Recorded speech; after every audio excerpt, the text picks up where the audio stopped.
A conflict in the Middle East widening to new fronts. Israel says it's striking targets in both Iran and Lebanon after rocket fire from Iran-backed Hezbollah. Israel warning it will extract a heavy price, and that could include taking out the leader of that militant group.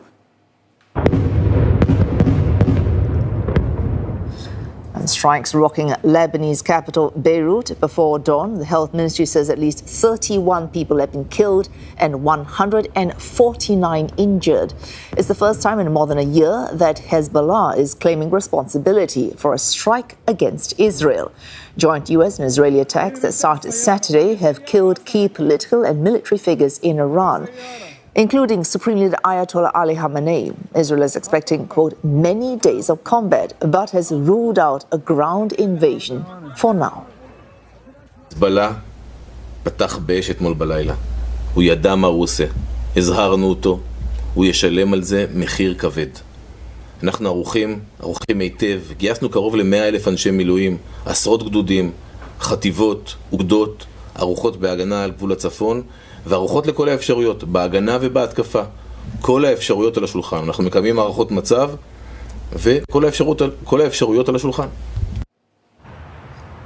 Thousands are fleeing Beirut's southern suburbs, the Lebanese government banning Hezbollah military activities while demanding a handover of weapons. It had earlier urged Hezbollah not to take part in fighting, fearing another war on its shores, after more than a year of conflict with Israel that ended in a truce in November 2024. Iran has rejected entering negotiations with the United States, its security chief refuting reports that officials are seeking talks with Washington. The US president has signaled a prolonged conflict that could last weeks. The Iranian Red Crescent says around 555 people have been killed in Iran since the operation began 2 days ago. More than 130 cities are under attack. Iran says US-Israeli airstrikes targeted the country's Natanz nuclear enrichment site, slamming the attacks as, quote, unlawful, criminal and brutal. The UN nuclear watchdog says there are no signs of Tehran's nuclear installations having been hit. A crossfire continues across the Gulf. US Central Command confirming 3 US fighter jets went down in Kuwait due to, quote, apparent friendly fire. All 6 crew on board reportedly surviving.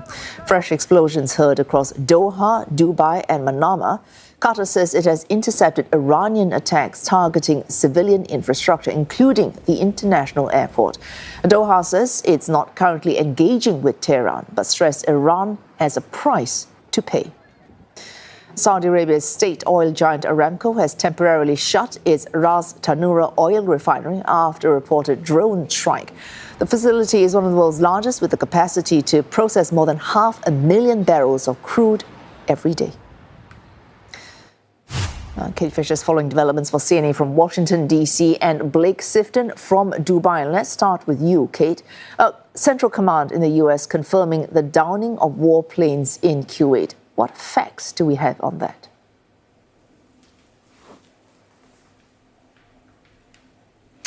Yeah, that's right. 3 fighter jets accidentally shot down by Kuwaiti air defences, according to the US military. This was an incident of friendly fire.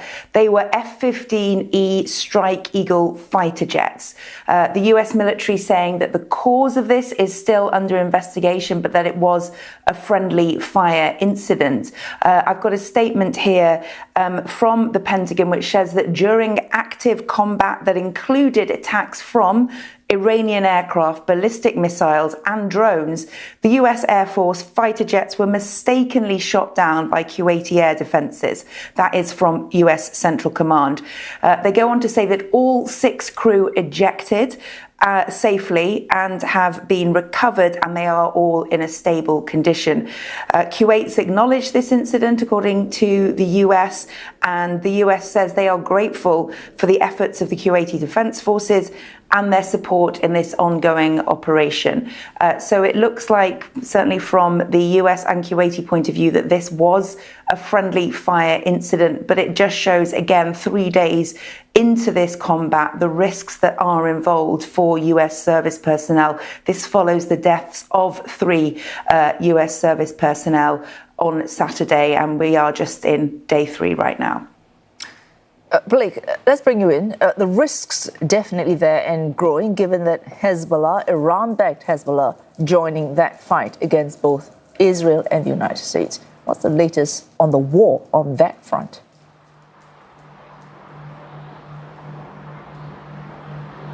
Good evening, Wei Su. The Israeli military say that they are embarking on a multi-day offensive operation in Lebanon. They say they have already killed several Hezbollah commanders, and they are vowing to kill the Secretary General of Hezbollah, Naim Qassam. There's been strikes, as you say, in the southern suburbs of Beirut with at least 31 people killed. But what's curious is that Hezbollah, after finally deciding to fire on Israel for the first time in more than a year since the ceasefire was signed, and despite near daily attacks by Israeli military forces on Hezbollah assets in southern Lebanon, that after deciding to fire for the first time, they've only done it once. It was a barrage of several missiles and drones this morning, but they have not been sustaining that fire. So it's unclear if this was a one-off to, in their words, avenge the killing of Iran's supreme leader.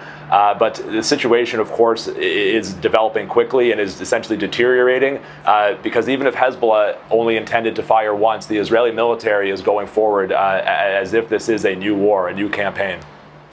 It's not just Israel going forward. Iranian strikes as well progressing, certainly not a one-off.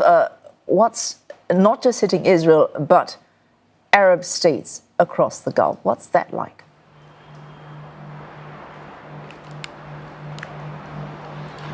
That's right. We've seen further Iranian drone and ballistic missile attacks today. In Israel, there was a direct strike by a ballistic missile on a building in the city of Beersheba in the Negev desert. We understand at least 15 people have been injured in that attack. No fatalities detailed so far. In Qatar, authorities say they shot down 2 drones over energy facilities. In Saudi Arabia, authorities say they shot down 5 drones that targeted an airbase. We understand a vessel was targeted in a port in Bahrain, and off the coast of Oman, an oil tanker was hit with what's believed to be an unmanned maritime drone, essentially a suicide boat, and that killed 1 sailor and set that oil tanker on fire. That follows 3 incidents yesterday in the Strait of Hormuz, in which 2 oil tankers and another vessel were targeted either with missiles or drones. And lastly, in Kuwait today, smoke was seen pouring out of the American embassy compound in the capital, Kuwait. And it's unclear there whether that was a direct impact or debris from an interception. All right, Kate, back to you. You refer to day 3 of this war. We've heard on Donald Trump's social media site what he intended. We have not yet heard formally from the U.S. Defense Secretary Pete Hegseth. Now, he'll be making a live address, speaking to the press in under an hour. What can we expect from Pete Hegseth?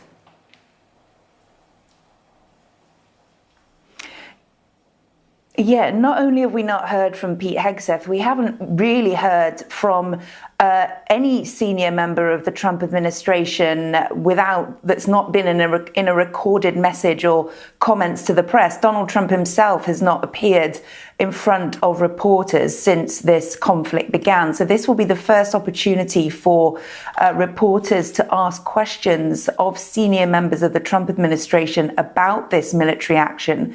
And so it's going to be a very important moment because there are so many questions. There is such a lack of clarity still about what the end game is here, what the precise objectives are, a full explanation for the American people and indeed for members of Congress, many of whom, mainly Democrats, want answers about what is going on and why Congress was not asked about this in advance and asked for their approval, which many members of Congress say is what needs to happen legally. They say that the Trump administration has acted unconstitutionally in taking this military action without congressional approval. So there will be lots of questions for Pete Hegseth at this press conference, not just on the practicalities, the actual logistical issues, what's happening, where are troops, what are the casualties, what are the concerns. And casualties is a big issue. We've already had 3 US service personnel killed in this operation. That happened over the weekend. And Donald Trump, in his second recorded message since this military action began, saying, that he offered condolences and gratitude and thanks for these personnel who were killed and offered condolences to their families. But he did say, sadly, there will be more before this ends. That's the way it is. And that, we understand, is based on projections that the Pentagon has provided to the Trump administration before this began, that there would indeed be loss of American life. So there will no doubt be even more questions about, if that is the case, what is the reasoning behind this, and what should the American people be understanding about why their government's done this if American lives are to be lost. And we'll be covering that press conference in just under an hour. Now stay with us on CNA. Thanks, Kate Fisher, reporting for CNA from Washington, D.C., and Blake Sifton from Dubai. International concern growing over this conflict. 1 Chinese national has been killed in Tehran and more than 3,000 have been evacuated. China's top diplomat calling for an end to the fighting and a return to diplomacy. 中方对当前局势深表关切，坚决反对在国际关系中使用武力，侵犯别国主权安全。当务之急是立即停止军事行动，防止战火蔓延和外溢。中方愿同国际社会共同努力，积极劝和阻战，推动通过对话谈判解决问题，维护中东和世界的和平稳定。 Malaysia's Prime Minister tabling an emergency motion in Parliament to address the wide-ranging airstrikes, lawmakers unanimously condemning the US and Israel's attack on Iran. Anwar Ibrahim labelling it hypocrisy amid peace talks and urging vigilance against retaliation. Serangan yang dimulakan oleh Israel yang bersekongkol dengan Amerika Syarikat. Selain perdamaian ialah untuk mendapatkan kerjasama dengan negara teluk supaya kembali bersatu mengadakan rundingan, pertahankan kebebasan dan kemerdekaan rantau. Jika tidak, seperti yang boleh dijangka, giliran satu negara ke negara yang lain akan terus berlaku. Japan's Prime Minister Sanai Takaichi has urged Iran to pursue a diplomatic solution as Tokyo also takes steps to protect its citizens in the region. 現在のイラン・イスラエルの情勢を踏まえると、政府としては万が一の場合に備えて邦人の陸路での国外退避の準備を進めているところであります。邦人の安全に関わるため具体的なルートや時間の詳細について言及することは差し控えますが、イスラエルにおいては早ければ日本時間本日にも現地大使館が退避のためのバスを運行する予定です。The French foreign minister saying this US-Israeli strikes should have been debated beforehand at the United Nations, but that France stands ready to help Gulf countries targeted by Iran.